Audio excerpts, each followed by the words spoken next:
Hi guys, welcome to another video. I hope you're doing well. Kama kawaida, I have been well on my end. It's been a while since I did this kind of video. I know this is where we started, right?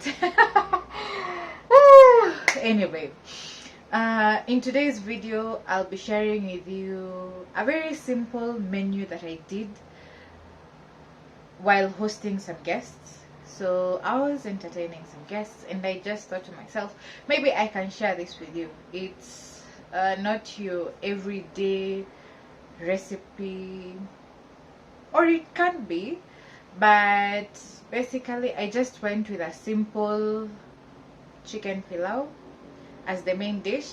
Then the afternoon tea, ama as we call it here in Kenya, chai ya saa kumi, we went with donuts, like cardamom donuts. So I'll link the donut recipes somewhere here.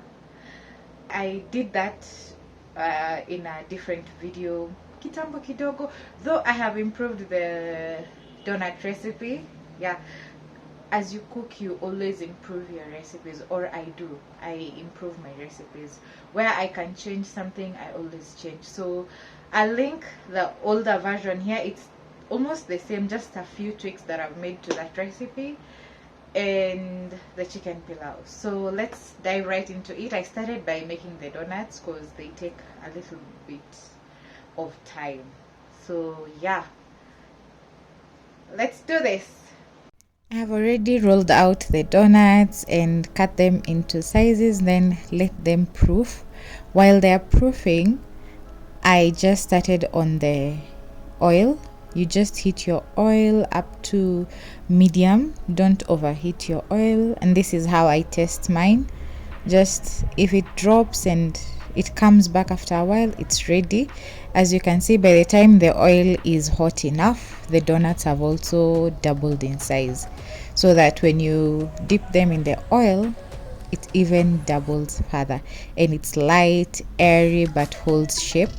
So that is just that. And then after, immediately around a few minutes or seconds after dipping them, I like to flip them so that as it increases in size, it doesn't develop those cracks, so it cooks evenly on both sides.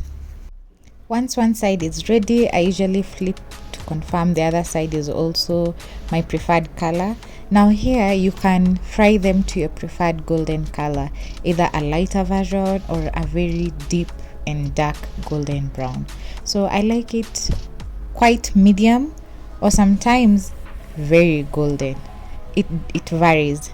Then I've also been playing around with these puffed donuts. I am considering selling them with filling inside, but we'll see. This is just something I usually like doing while cooking, trying out new stuff. So this is how the final outcome looks like. Beautiful golden color, and it's just delicious. I had so many of this before zifike kwa meza.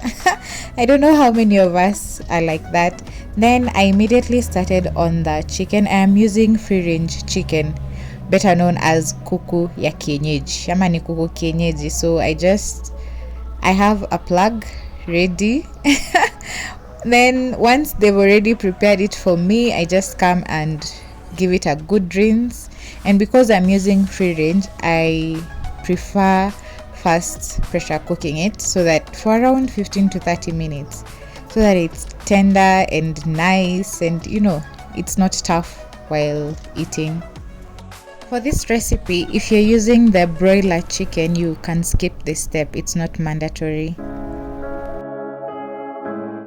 Now into my pressure cooker. This will go for around 15 to 30 minutes. I'll just do 30 minutes because, well, you can never be too safe. Then while this is going, I started on making the kachumbari, or the salad. It's just a simple basic salad or kachumbari with onions, carrots, cucumber, tomatoes, dhania, and avocado, because hey, we just love avocado over here, and a little bit of salt and a squeeze of lime or lemon, whichever you have available.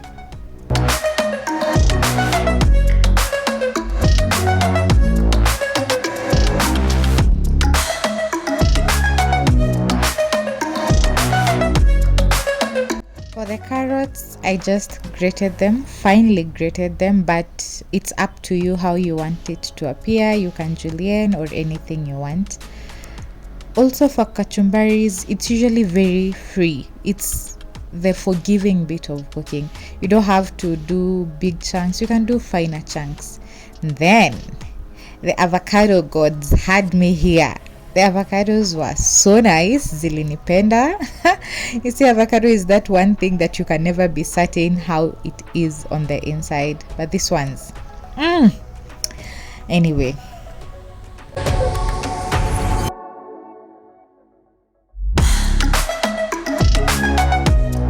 For the dhania, I love to finely chop it, but you can also decide to pluck the leaves if you have that time. Usually doesn't make sense for me, so I finely chop them. Then my lime, I ended up using two lemons, but up to you, and a little bit of salt to flavor. Then mix everything well. Afterwards, we're going to seal this with cling film and chill.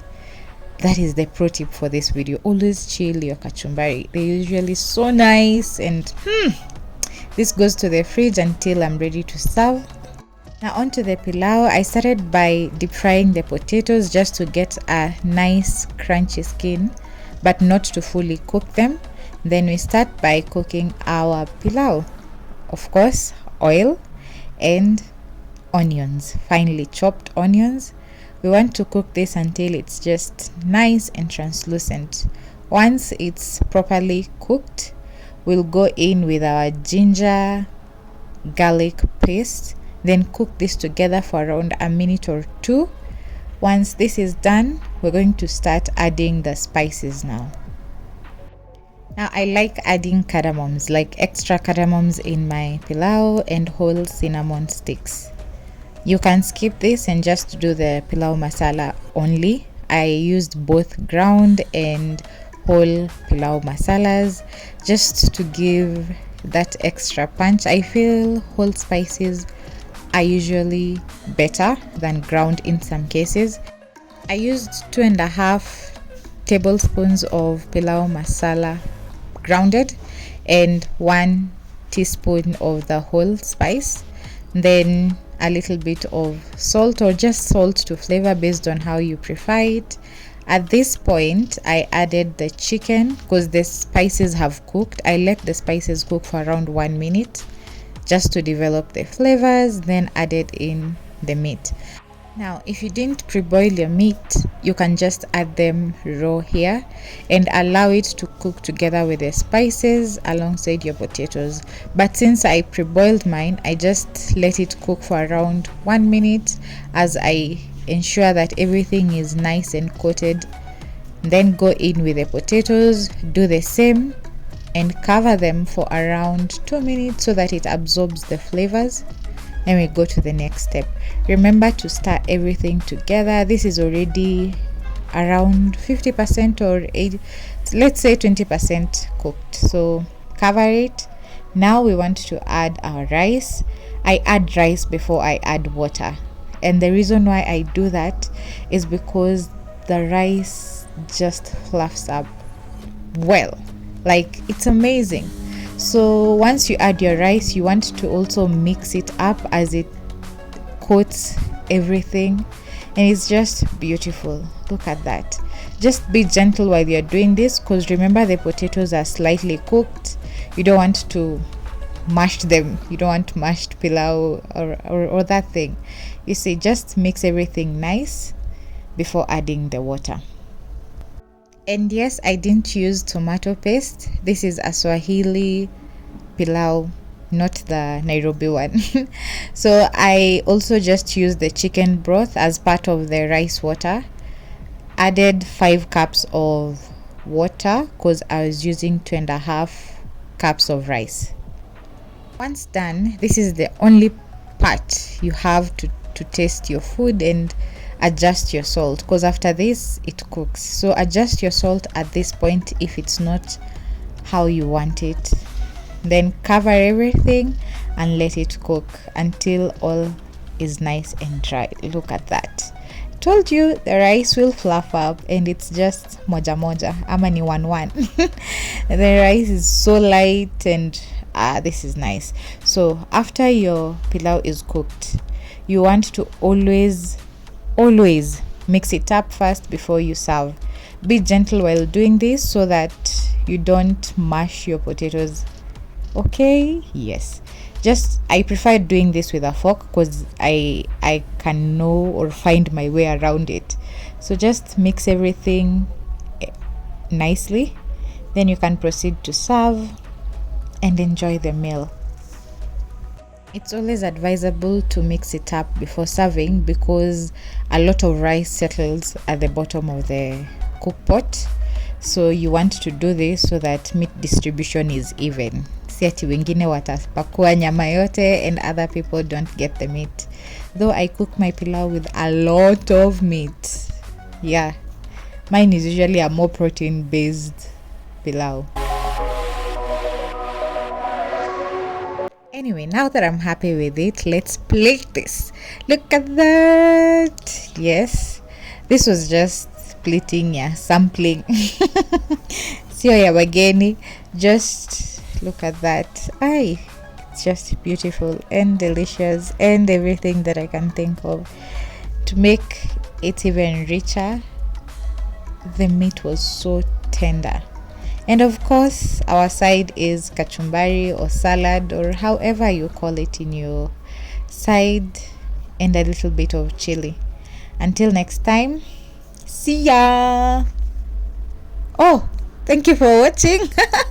Thank you for subscribing. Thank you for being part of this family.